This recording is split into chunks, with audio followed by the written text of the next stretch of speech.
Adolf Hitler एक ऐसा इंसान जिससे आज के समय में हर कोई नफरत करता है, जिसकी वजह से हजारों लाखों नहीं बल्कि करोड़ों जाने गई हैं।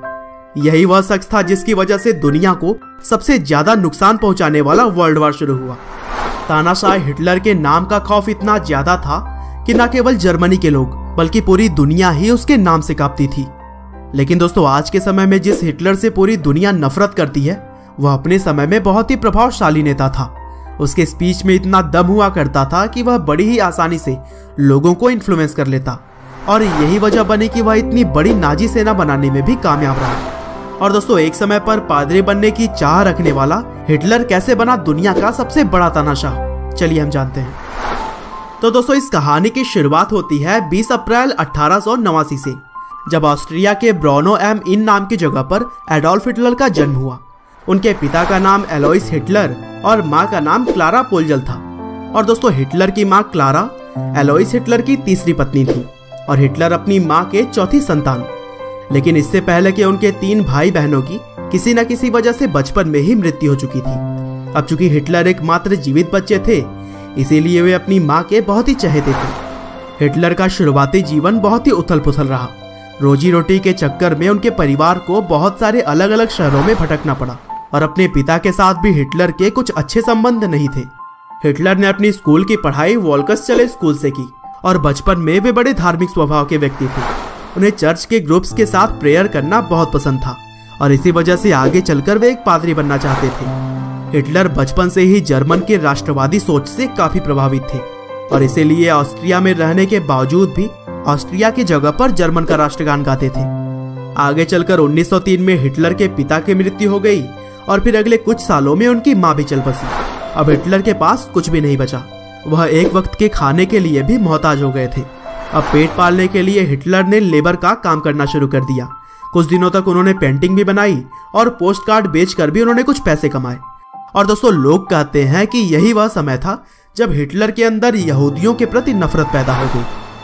1913 में हिटलर जर्मनी के शहर म्यूनिक शिफ्ट हो गए, और वहां पर उन्होंने जर्मन आर्मी ज्वाइन करने के लिए अप्लाई किया, और फिर 1914 में उनके एप्लीकेशन को एक्सेप्ट भी कर लिया गया। अब चूंकि जर्मन राष्ट्रवाद पहले से ही उन्हें पसंद थी, इसीलिए उन्होंने जर्मनी के लिए युद्ध में भी बहुत ही अच्छा काम किया, और उनके परफॉर्मेंस को देखते हुए उन्हें कई सारे अवार्ड्स भी मिले। लेकिन आगे चलकर पहले वर्ल्ड वार में जर्मन आर्मी के सरेंडर से उन्हें काफी दुख हुआ, और इसके लिए उन्होंने जर्मन के नेताओं को जिम्मेदार ठहराया। आगे चलकर 1919 में हिटलर ने DAP नाम की पार्टी ज्वाइन कर ली, जो कि जर्मन वर्कर्स की पार्टी थी, और इस पार्टी के लोग यहूदियों के पूरी तरह से विरोधी थे। और दोस्तों, कहते हैं कि यहूदियों के प्रति हिटलर की जो नफरत थी, वह DAP ज्वाइन करने के बाद और भी प्रबल हो गई।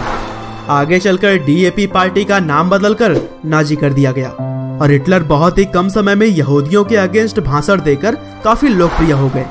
वर्ल्ड वार के बाद से उस समय जर्मन की आर्थिक स्थिति भी कुछ अच्छी नहीं थी, और उसको सुधारने की बातें करके वह लोगों में लोकप्रिय बनते जा रहे थे। इसी लोकप्रियता को देखते हुए उन्हें 1921 में नाजी पार्टी का चेयरमैन बना दिया गया। पहले विश्व युद्ध तक जिसे कोई भी नहीं जानता था, वह हिटलर अब काफी लोकप्रिय हो चुका था। 1923 में हिटलर ने उस समय की सरकार को गिराने का भी प्रयास किया, लेकिन उसमें वो असफल हो गया, और 1924 में राष्ट्रद्रोह के इल्जाम में हिटलर को 5 साल की सजा भी सुनाई गई। हालांकि 13 महीने ही उन्हें जेल में रखा गया, और इसी बीच उन्होंने मीन कैंप नाम की एक किताब लिखी। हिटलर के जेल से छूटने के बाद जर्मनी की आर्थिक स्थिति थोड़ी बेहतर हो चुकी थी, और इसीलिए अब हिटलर को कुछ ऐसा करना था जिससे कि वह लोगों की नजरों में एक बार फिर से आ सके। और यह मौका मिला उनको 1929 में, जब जर्मन स्टॉक मार्केट बुरी तरह से नीचे आ चुका था। लाखों लोगों को अपनी नौकरियों से हाथ धोना पड़ा, और बहुत सारे बैंक्स भी बंद हो गए। अब हिटलर देश की इकोनॉमी को पटरी पर लाने का वादा करके दोबारा से लोगों की नजरों में छा गया। हिटलर जिस सियासी जमीन की तलाश कर रहा था, वह अब उसको मिल चुकी थी। हिटलर ने 1932 में राष्ट्रपति का चुनाव लड़ा, लेकिन एक बार फिर से उसे निराशा हाथ लगी। हालांकि अगले साल 1933 में वह जर्मन के चांसलर का चुनाव जीत गया, और बस फिर क्या था, ताकत आते ही उसने अपने असली रंग दिखाने शुरू कर दिए। आगे चलकर राष्ट्रपति के मृत्यु के बाद उसने खुद को राष्ट्रपति घोषित कर दिया, और फिर सबसे पहले उसने सोशल डेमोक्रेटिक पार्टी को बैन किया, और फिर इसके बाद से ही यहूदियों के मृत्यु का जो सिलसिला शुरू हुआ, उसने सबको दहला कर रख दिया। राष्ट्रपति बनने के बाद हिटलर ने अपनी सैनिकों की ताकत बढ़ाने पर काम शुरू किया, और 1939 आते आते इस जिद्दी तानाशाह ने अपने पड़ोसी देशों पर हमला कर दिया और इस तरह से दूसरा वर्ल्ड वार शुरू हो गया, जिसमें कि एक के बाद एक कुल 30 देशों ने हिस्सा लिया और कहा जाता है कि इसमें करोड़ों लोगों की जान चली गई। शुरुआती समय में हिटलर की नाजी आर्मी को तो जीत मिली, लेकिन जैसे जैसे समय बीतता गया उसकी ताकत कम होने लगी और हिटलर को भी शायद इस बात का एहसास होने लगा था। 29 अप्रैल 1945 को हिटलर ने ईवा ब्राउन नाम की लड़की के साथ तीसरी शादी की और फिर शादी के अगले ही दिन हिटलर अपनी हार को भांप गया था। दूसरी सेनाएं उसके बहुत ही पास पहुंच चुकी थी और इसीलिए तानाशाह हिटलर ने खुद को गोली मार ली और उनकी तीसरी पत्नी ईवा ब्राउन ने भी अपनी जान दे दी। और दोस्तों, हिटलर की आत्महत्या के बाद से दूसरा विश्व युद्ध भी खत्म हो गया। कहते हैं कि आदमी कर्म से बड़ा होता है, लेकिन हिटलर के कर्मों की वजह से दुनिया में उसको 20वीं सदी का सबसे बुरा व्यक्ति माना जाता है।